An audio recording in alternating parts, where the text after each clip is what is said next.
at a table at Camp Kamika, checking in students with a dapper 1940s fedora on, using that same laughter to encourage speech and drama students to enjoy a camp. You will recognize all of us in the audience who were part of that camp because we all became very wealthy, and it is apparent in our demeanor and our dress how much money we made those 12 years working at that camp. Skip's teams have traveled to contests across the state to compete, while they also performed in and supported the Central Nebraska Forensic League, making our state smaller, not only by his words, but by his actions. Skip taught English, speech, and debate for 36 years at one school, North Platte High School. He was the head speech coach, and he directed plays for all of those years as well. The annual speech contest he ran, which my students had the honor and pleasure of attending, was huge. It was organized, and it was full of fellowship and that same laughter for students and coaches from every part of the state of Nebraska. Skip is one of 26 people in Nebraska, or in the United States. Skip is in the United States. He's one of 26 people in the United States of America to receive the 6th Diamond Coaching Award from the NFL.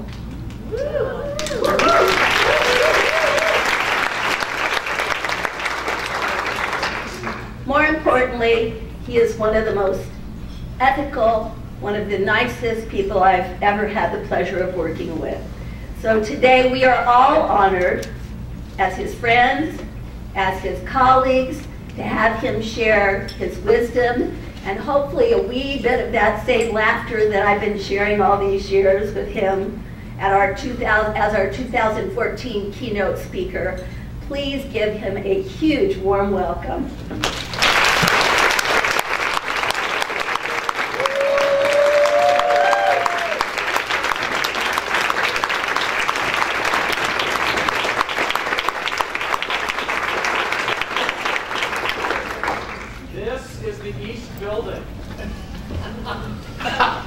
And the middle building is that way, and the west building is that way. I actually had a colleague at one time, sorry to digress, but had a colleague at one time tell me that I should do that for the students, freshmen, the first day of the high school, because I sure did a lot better job than he did. When I was asked this summer to be the keynote speaker, I had to think about it for a while. And then I really had to think about it when I sat here and I was shot at by Karen and Peggy. This literally missed my face by maybe an inch. So that's why I was surprised. Not only the sound, but I thought, okay, keynotes, it's dangerous. You're going to get shot if you don't do a good job. You can have this back later. Really, I had to think about this summer when Patsy asked me to do this. I thought, why the heck would you want me? Well, I retired 2 years ago, and I kind of filtered away into the background. And then I come in last night. First thing, my good friend Mel says to me, "Are you nervous?" "Oh no, I hadn't even thought about it." Everybody else, "Are you nervous?" I wasn't. It's like that guy, you know, who walks in and you say, "Are you feeling okay?" "Well, what do you mean?" "Well, you look kind of peaked." Next guy you see, he says, "Are you feeling okay?" "I thought I was." "Well, you don't look very good. By the end of the day, you're sick because everybody convinced you were sick." So, you're nervous, you're nervous. And then that old adage where they say, well, just pretend everybody's in their underwear. Have you ever heard a legitimate speech coach ever say that to anybody? If you teach speech, that's the last thing in the world you ever tell anybody. Because no, you don't do that. You don't do it at all. But what we do is so important. So important. I have to admit, this is the most intimidating crowd I've ever talked to. You're my friends, my peers, people I taught, people I have coached with, against. And so that's pretty, you know, when they're strangers, it's easy to get up. You know, it's the old adage, everybody's a prophet except in their hometown, you know. But you come here. So that's really what I had to think about a lot. Why we do what we do is a little different. I'm going to talk about really the essence of why we teach debate, theater, speech. I taught all three for 36 years. I'm not going to talk about those kids that I had as state champions. I'm serious. They would have been state champions, I'm certain, without me. You know, those type of people. I'm not going to talk about me, you know, what made me become what I am up here today, and it was a speech class that did it. But why we do what we do is so important. I'm going to talk about three people. I'm going to talk about April, I'm going to talk about John, I'm going to talk about Jennifer Kay. Sorry, Heidi, Carrie. None of these people ever went to state. None of them were outstanding as far as the state champion or district champion or everything. None of the three of them ever went to state. But April, my first one. Mid-90s, this shy sophomore girl in my beginning debate class wouldn't look at anyone. Eyes to the ground. She wouldn't speak. You could barely hear her if you asked a question. And in my debate classes, what I always did was about the first 2 weeks, I didn't do anything really with debate as essence of debate. They were learning to debate without realizing it, but I had all these little activities that I did. And all of a sudden I realized she was doing them all, and if you could hear her, she was doing really well. So I talked to April about a lot of stuff and found out, first of all, her father had been killed in a wreck several years before. Her mother, at that time, didn't care about anything but where her next drink came from. And then April told me one day, she said, my mother just told me last night, she hates looking at me because I look just like my dad. That's a kick in the gut, isn't it? But April persevered. She worked hard, really hard. Not a lot of talent, you know, and who cares about talent anyway? And worked herself hard and did all these things, and by the time she was a senior, she'd look you right in the eye, she would talk, she was an extemper and did humor. Interesting combination. And she made it to finals at districts in both events. She didn't qualify. But that wasn't a big issue.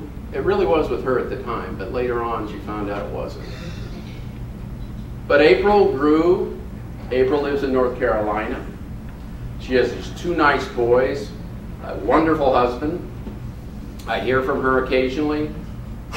If you see April walking down the street today, her head's up, she'll look you right in the eye, and she'll talk to you.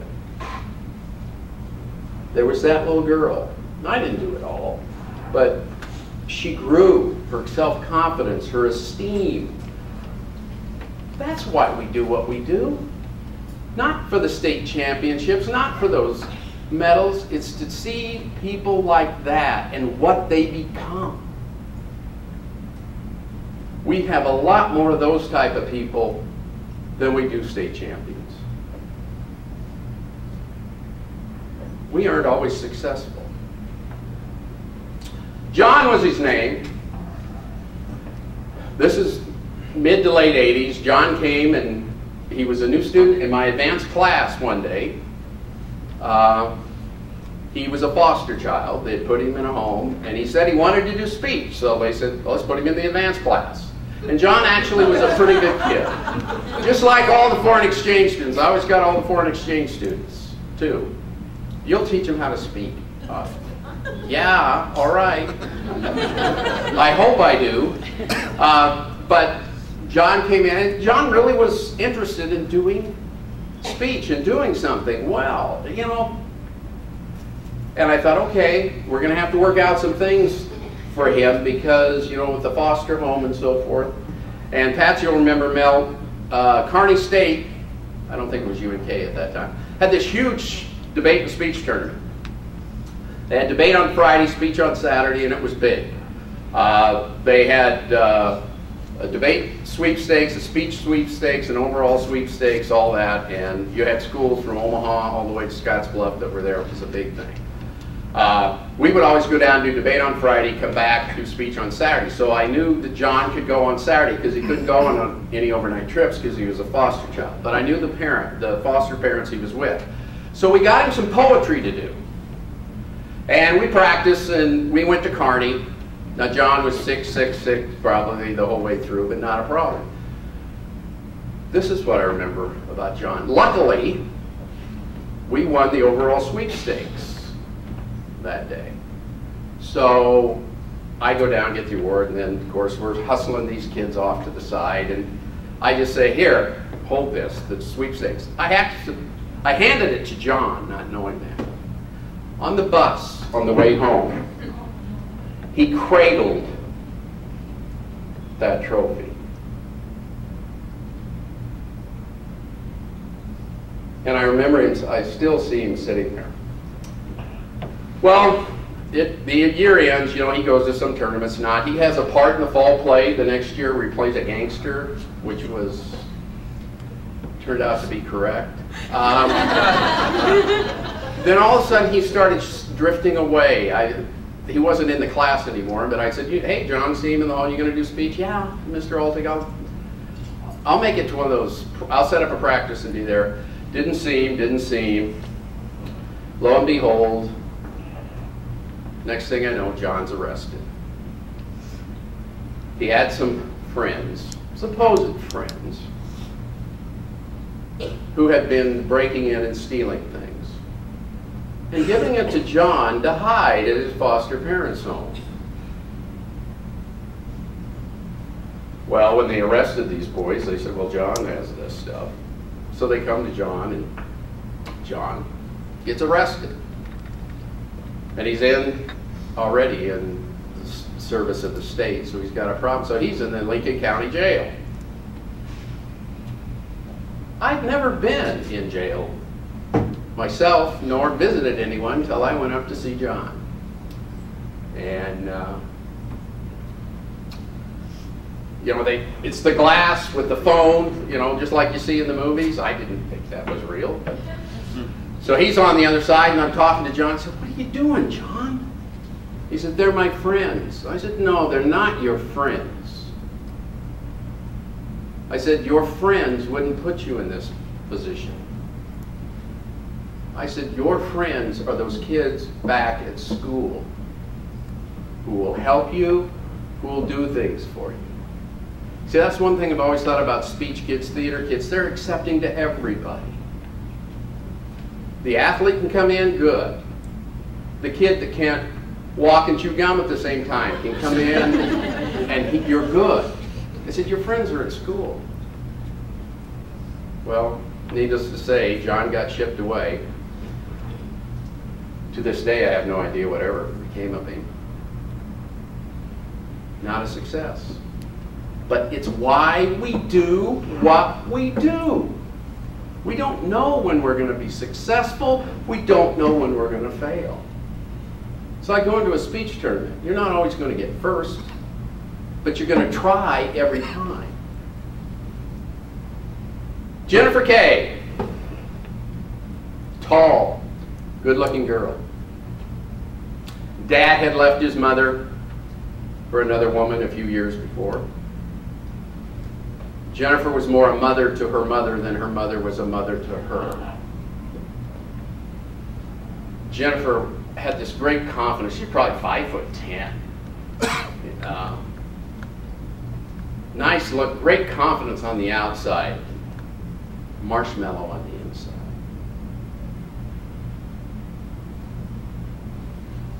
She tried hard at everything, and she really worked to please me. And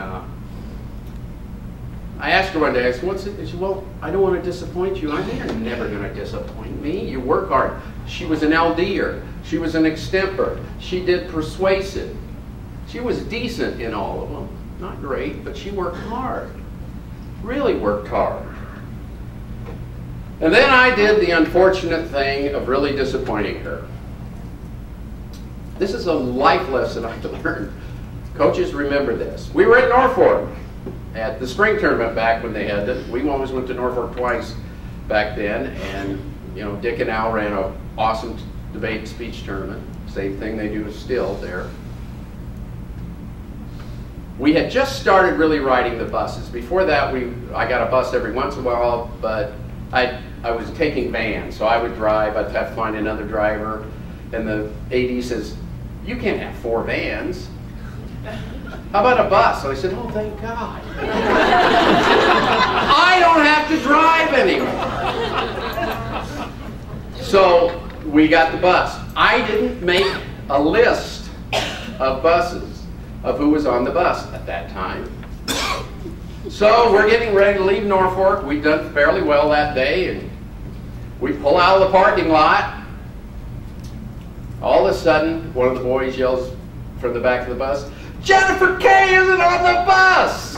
Well, what had happened, I saw her get on the bus, but she had forgotten something and went back inside the bus to the school.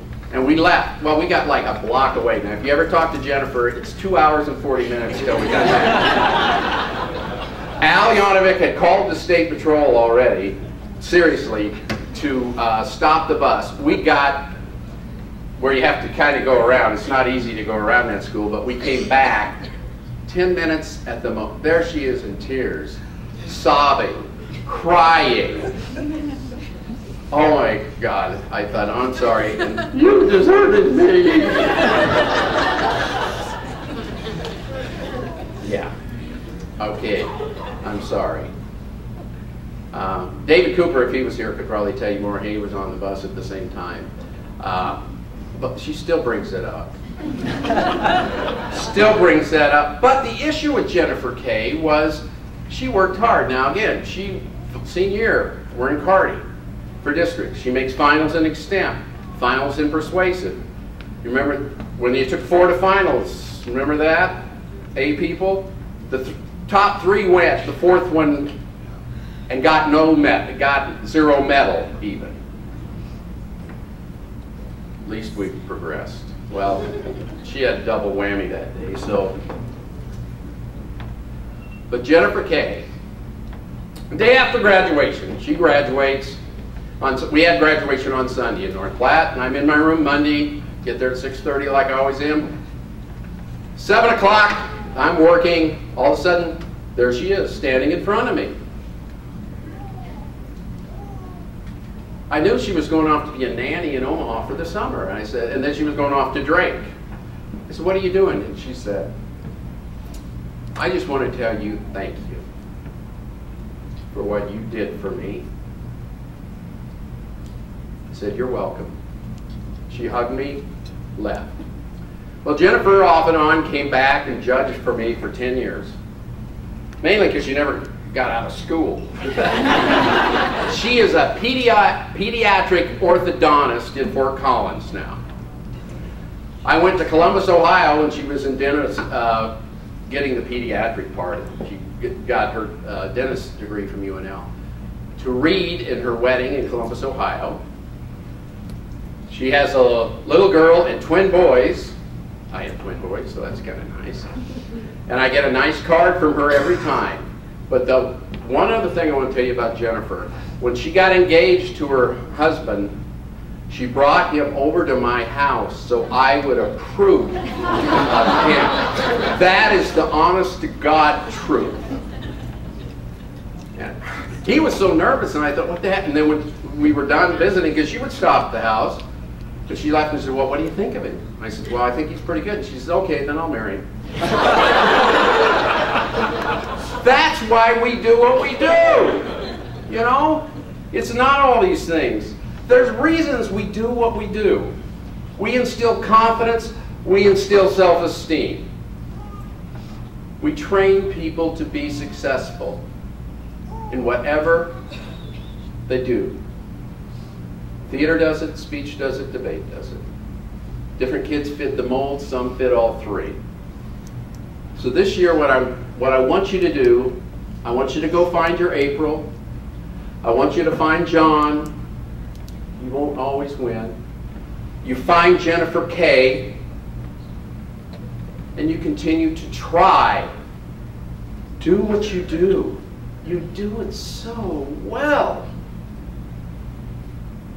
When it's done, you're going to be happy. They will be happy. In a true sense, you can sit back and say, this is why we do what we do.